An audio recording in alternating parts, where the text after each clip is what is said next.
Amanda Obiora sat on the edge of the velvet chaise in her penthouse living room, draped in the warm orange glow of the Lagos sunset filtering through floor-to-ceiling windows. Her designer sunglasses, a sleek pair of black Guccis, reflected nothing but stillness. She was motionless, save for the slow curl of her fingers around the silver handle of her walking stick. To the world, her company, her friends, her staff, even her husband Amanda was blind. The aftermath of a freak car accident, they believed. She'd sold it convincingly. The slow, uncertain steps, the hesitations, the cane tapping out tentative rhythms across polished marble floors. But Amanda could see everything. Every corner of the room, every flicker of light, every lie spoken in her presence. And lately there had been too many lies. From the kitchen she heard Derek's voice again, low and coaxing, wrapped in syrupy charm. "I miss you already. You know you drive me mad. When can I see you, my queen?" The words dripped from his mouth like poisoned honey. Amanda didn't move. Her spine stayed straight, shoulders relaxed, every muscle locked in the practiced stillness of a blind woman unaware of her husband's betrayal. But inside, something clenched tight. Grief first, then rage, then something colder, he thought. She didn't know that the dark glasses meant darkness everywhere, that behind her delicate smile and cautious nods, she was stumbling around in ignorance. Amanda's jaw tightened as Derek's footsteps approached. She adjusted her expression, vacant, soft, unbothered. The kind people wear around the blind, the pitiful kindness that glosses over guilt. He passed behind her, kissed the top of her head lightly, and said, "Back in a bit, babe." She smiled and nodded, like always, and he left. Silence returned. A long, heavy silence filled with all the things she could not say. Amanda reached up slowly, deliberately, and took off her sunglasses. Her dark eyes stared back at her from the tall, gilded mirror across the room, eyes that saw everything. Her reflection met her gaze, steady and cold. She leaned forward, barely a whisper on her lips, but each syllable sharp with resolve. "Let's see how far you'll go." In that moment, Amanda wasn't broken or grieving. She was calculating, watching, waiting. The performance had just begun. Amanda Obiora had never been handed anything. She built herself from dust. Born in Enugu, the only child of a fiercely principled schoolteacher and a dream-filled mechanic. She lost her father to a motor accident when she was just 11. The grief, sudden and brutal, cracked something in her mother, who fell silent. For years, Amanda learned early that love could vanish without warning, and that survival meant movement. At 15, she was tutoring younger students for scraps of pay, selling chin-chin on her street, and sweeping tailor shops after school. At night, when the world quieted, she sat under the humming glow of a borrowed laptop and taught herself to code. She was relentless. By 23, she'd built a modest logistics app that helped market women track deliveries, a simple idea that grew into a brilliant, scalable platform. She named the company Navy Loop, and it spread faster than she could have imagined, catching the attention of investors, who were more impressed by her grit than her pedigree. She met Derek during those lean years. He was charismatic, confident, the kind of man who made promises and poetry and kissed ambition into your bones. He saw her fire and said he believed in it. He helped her breathe when it all felt like too much, typed up her early pitch decks, and clapped loudest when she landed her first round of funding. They married in a modest civil ceremony, and Amanda thought finally a partner who saw her, not just her potential. But the shift came slow, then all at once. as her bank accounts grew and the press began to call her Nigeria's tech queen. Derek began to shrink at least on the inside. He left his marketing job to manage things at home, then quietly stopped looking for another. At first, she didn't mind. She had enough for both of them, and she was grateful. But then came the questions. Why did her friends laugh too loudly around her? Why was her assistant a man? Why did she need to travel so much without him? At home, Amanda became small to make him feel bigger. She cut off a childhood friend who talked too much. She stopped inviting colleagues to dinner. When she suggested they create a joint budget, he accused her of emasculating him. Slowly, gently, he wrapped his discontent on handling their finances, saying her mind was too cluttered. He began to hold her successes as if they were his sacrifices. At boardrooms and events, Amanda stood tall, crisp, magnetic. But in their home, she began to walk lightly, to apologize first, to second-guess her own voice. Then came the fall, a rainy night, a missed step on the spiral staircase, and the world spun sideways. She blacked out briefly, woke up in the hospital, with Derek at her bedside, face taut with worry. The doctors warned of possible vision impairment, and for a few blurry days the world was dim. But by the end of the second week, her sight had mostly returned. She told Derek otherwise. Something in his gaze had changed when he thought she couldn't see him. A detachment, a dismissal. She felt it how quickly he'd shifted from doting to domineering, making decisions, speaking for her, cutting off her staff without her consent. He began to treat her like a burden. That was the first time she truly saw him. So she chose silence. She played the part. The blind CEO, fragile but resilient, trusting and vulnerable. She watched as he took over the home like a king over a fallen. Caught and she planned. She tracked his lies, noted his absences, memorized the names he whispered on the phone when he thought she was asleep. She saw him rehearse sorrow for visitors, collecting sympathy like accolades. She said nothing. Her driver Chuka watched everything too. He was a quiet man, fiercely loyal, and though he never spoke against Derek, Amanda could see the tightness in his jaw whenever her husband barked orders or spoke to her like a child. Now, Amanda stood at the edge of something massive.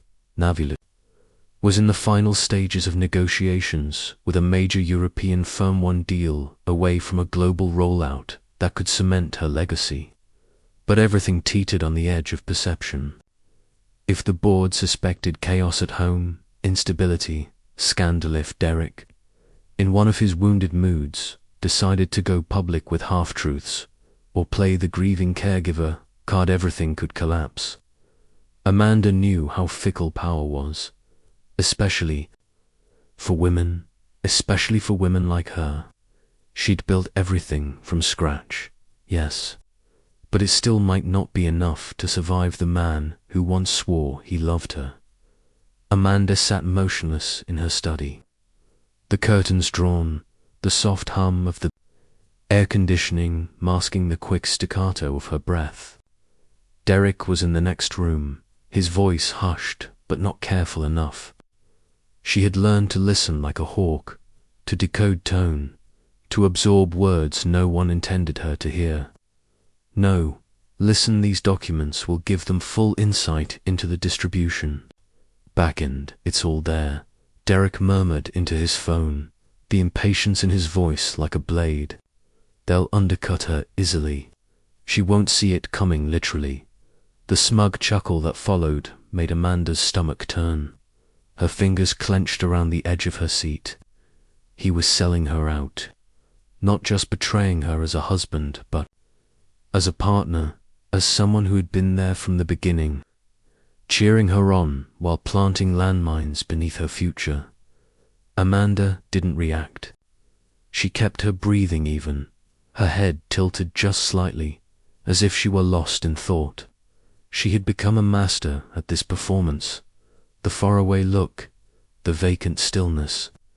Derek left the house shortly after the call, and she sat for a long time in the silence he left behind, the weight of what she'd heard sinking deeper with every passing minute.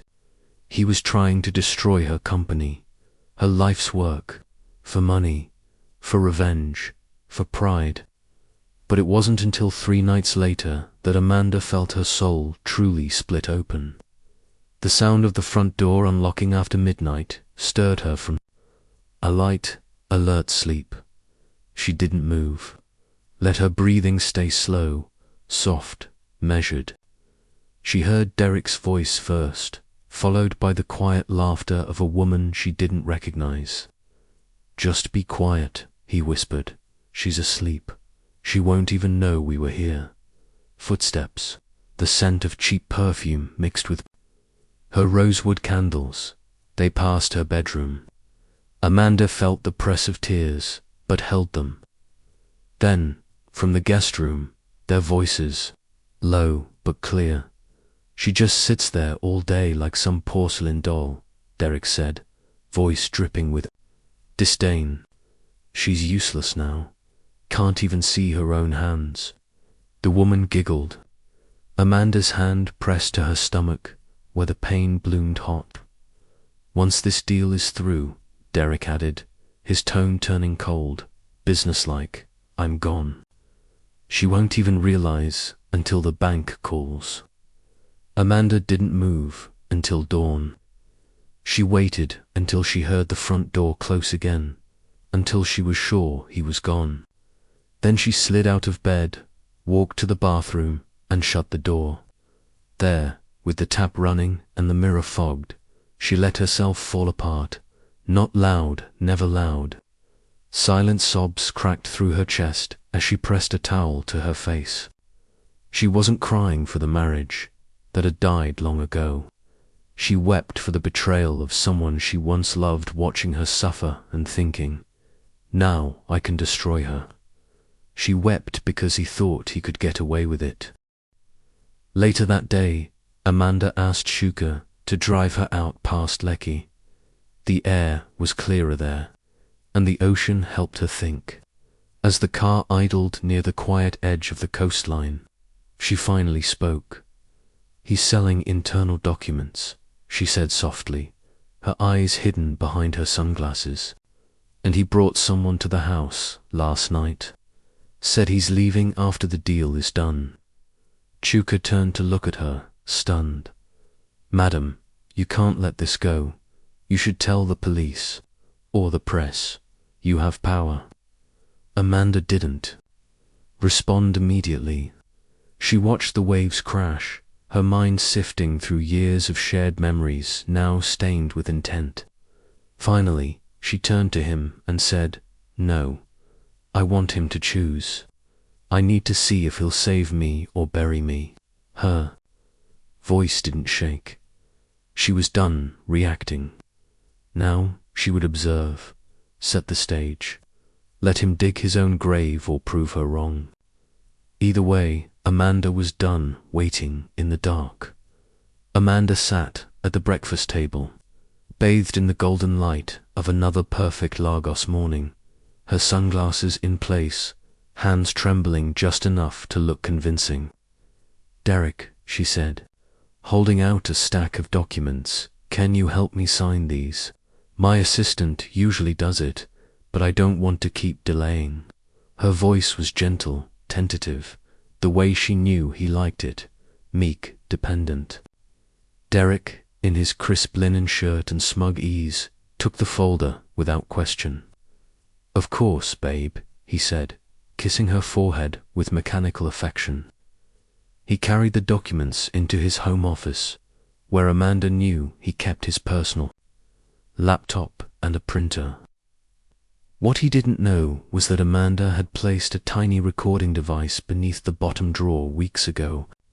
23 minutes later, she listened to the playback alone, breath held as she heard him printing, sighing, then murmuring, "She won't know the difference." He inserted a new page, power of attorney, granting him control over key accounts and financial decisions. He even chuckled to himself as he returned the documents to her, gently placing a pen in her hand. She scribbled her signature obediently, eyes never lifting. Days later, Amanda deliberately stumbled during a virtual board call, pausing mid-sentence, blinking slowly, and saying, "I'm sorry, I forget where I was going with that." It wasn't overly dramatic, just enough. She saw the coup's brow furrow on the screen. After the call, Derek stood by the kitchen counter, pretending to check his phone. She walked past, seemingly unaware. An hour later, he made his own call. "She's not the same," he told the coup, his voice painted in concern. "I don't know if it's the trauma or just mental decline. She needs rest. Maybe she should step back just for now. I'd be happy to help, to keep the transition smooth." Amanda heard every word from her quiet perch in the hallway, heart pounding against her ribs. He wasn't just hoping she'd collapse. He was actively pushing her toward the edge. At home, his mask continued to slip. The polite facade had vanished. He stayed out late without explanation, came home reeking of perfume Amanda didn't wear, and spent dinner texting with a crooked smile. She didn't ask, didn't flinch, just watched. One afternoon, she walked into the living room and saw him lounging on the sofa, laughing at something on his phone. When he noticed her, he didn't even hide it. "Just a meme," he said, pocketing the device. She nodded, smiling faintly. The deeper his arrogance grew, the closer he drifted toward his own destruction. Then her mother called. "Amanda, NWA, are you okay?" Her mother asked, voice filled with an unease that sliced straight through her chest. "I had a dream. Your father said something's wrong. I've been praying." Amanda swallowed, the ache building in her throat.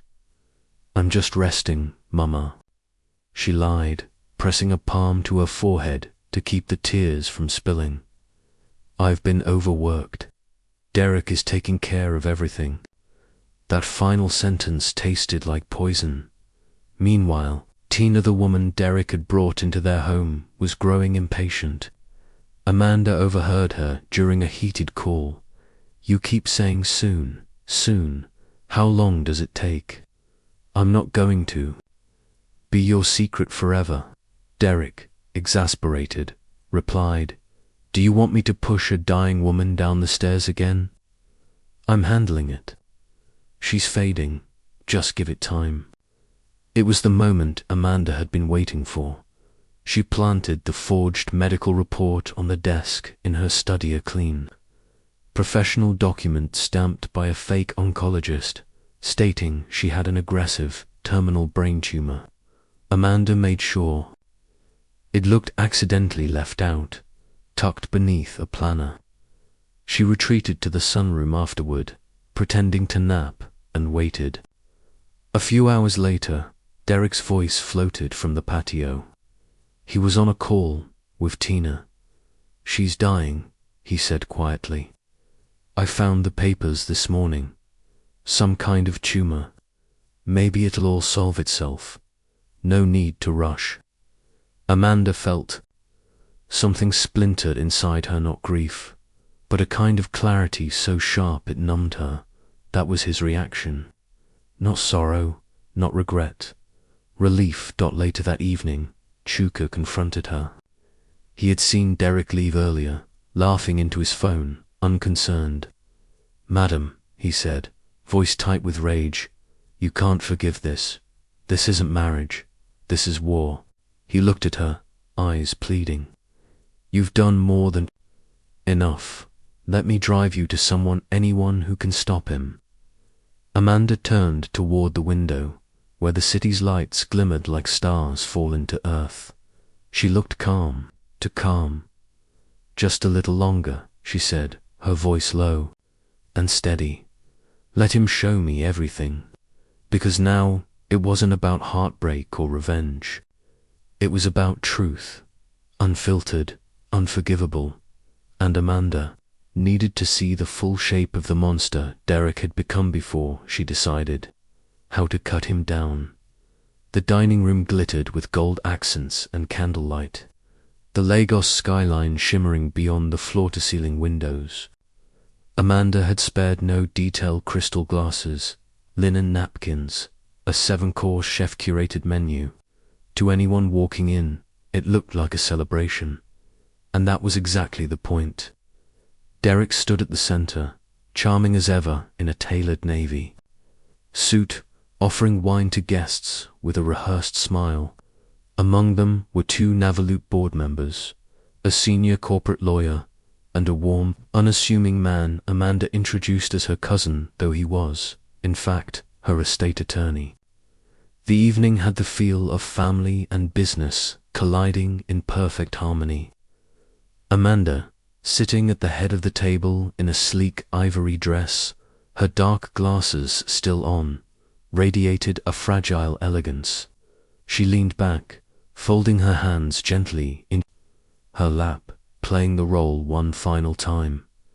After the main course, she cleared her throat delicately.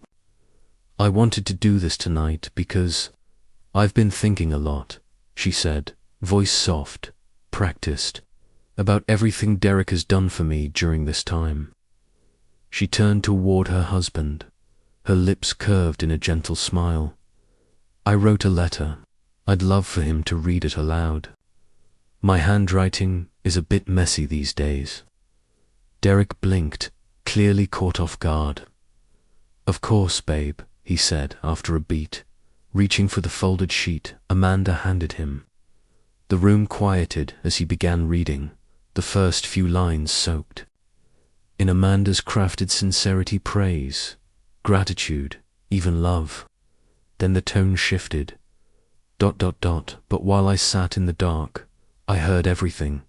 The phone calls, the laughter, the signatures you forged, the woman you brought into our home. You said I was useless, said it would solve itself if I died. So I let you believe I was blind. And I waited. Derek's voice cracked. He froze. The room was still. Amanda stood up slowly and, with a graceful motion, removed her glasses. Her eye sharp, clear, unwavering, met his across the table. A collective gasp broke from the guests. One board member stood, stunned. Derek stumbled back a step, the letter slipping from his hand. You forgot I built this empire, Amanda said, her voice clear and electric with fury restrained by dignity. I built you, I gave you everything, and I watched you destroy me piece by piece while I sat right here. He opened his mouth to speak, but before sound could escape, the front door burst open. Tina dressed too boldly, perfume clouding the room. She paused only slightly before striding in. You said tonight, was it? She hissed at Derek. You said you'd make it official. Her eyes scanned the room, confusion dawning as she registered the company, the mood, the silence. Then her gaze landed on Amanda standing tall, very much not blind. Hello, Tina, Amanda said smoothly, like she was greeting a late guest to a charity auction. You're just in time. Derek looked from one woman to the other, panic setting in. Amanda, please. I didn't know you, he faltered. That was the problem, she interrupted coldly. You thought I couldn't. She turned to the table, eyes moving to each guest. I've revoked all shared assets, every joint account, every power of attorney, every equity clause. Legal notices were sent to the board this morning. Everything he's done recorded and witnessed. She gestured subtly to her cousin, who gave a respectful nod, then opened a leather folder. You can't do this, Derek blurted, stepping forward, voice shaking now with something closer to fear than anger. We're married. This isn't just business. Amanda's expression didn't flicker. Marriage requires loyalty, partnership. You weaponized my weakness and planned to profit from my death. She stepped closer, just enough to meet him at eye level. You're not my husband. You're an intruder in my house. Tina, flustered and pale, turned on her heel and fled without a word. Derek dropped to his knees, hands gripping Amanda's. Please, please, Amanda. I didn't know you were watching, I thought. His voice cracked. You thought. She cut in, her voice slicing like a blade. That blindness meant powerlessness.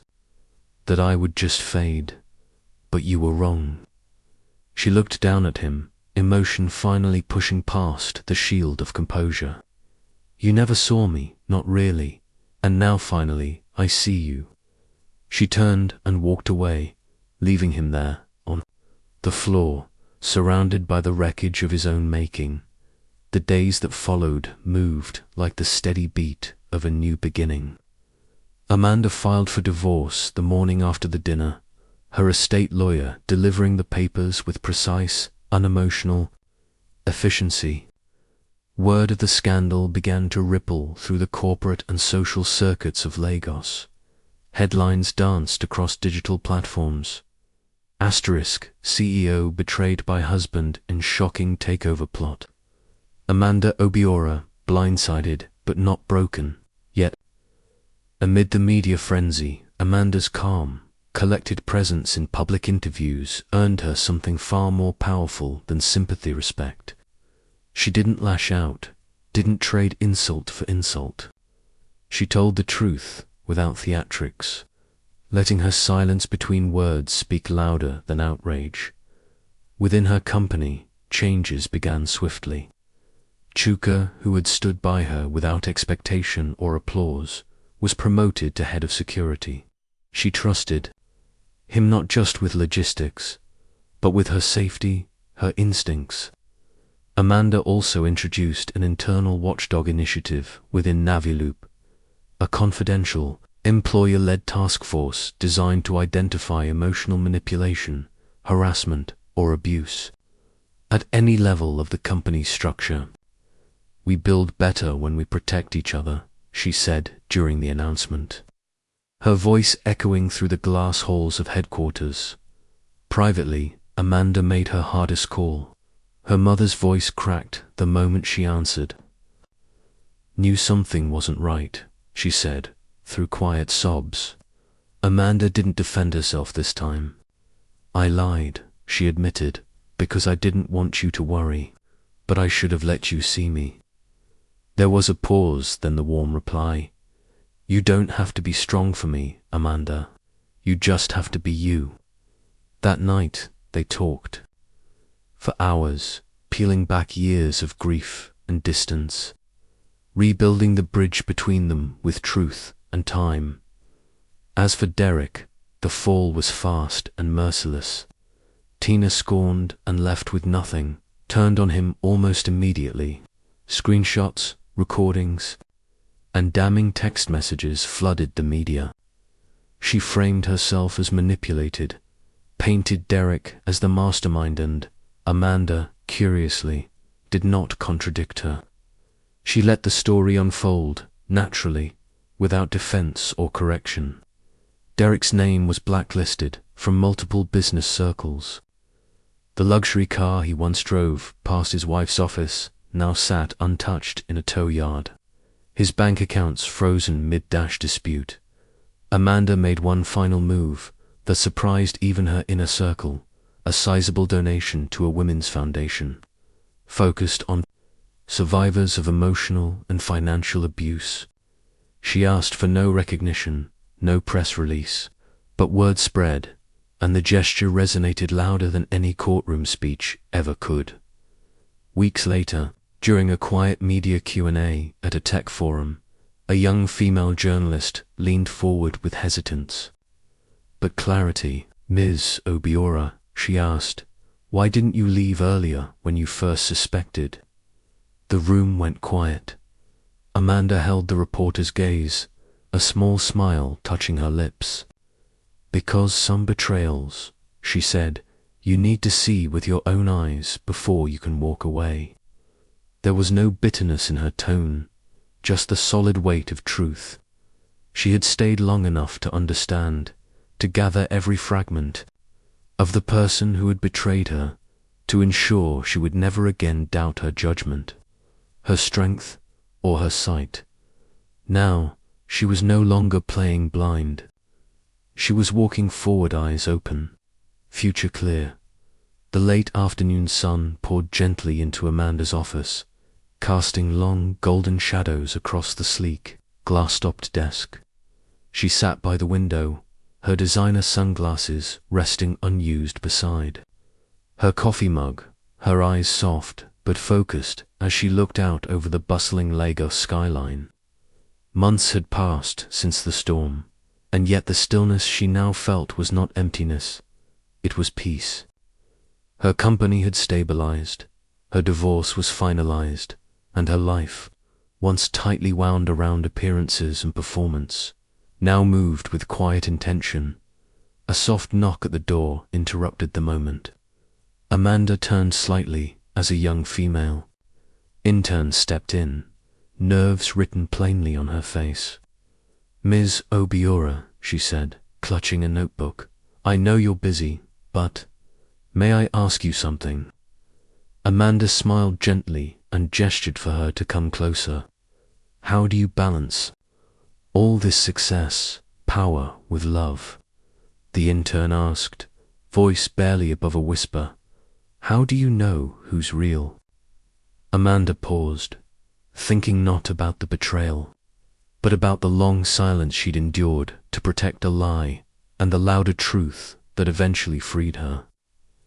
"Don't ever pretend to be blind to keep someone close," she said softly, yet with unmistakable strength.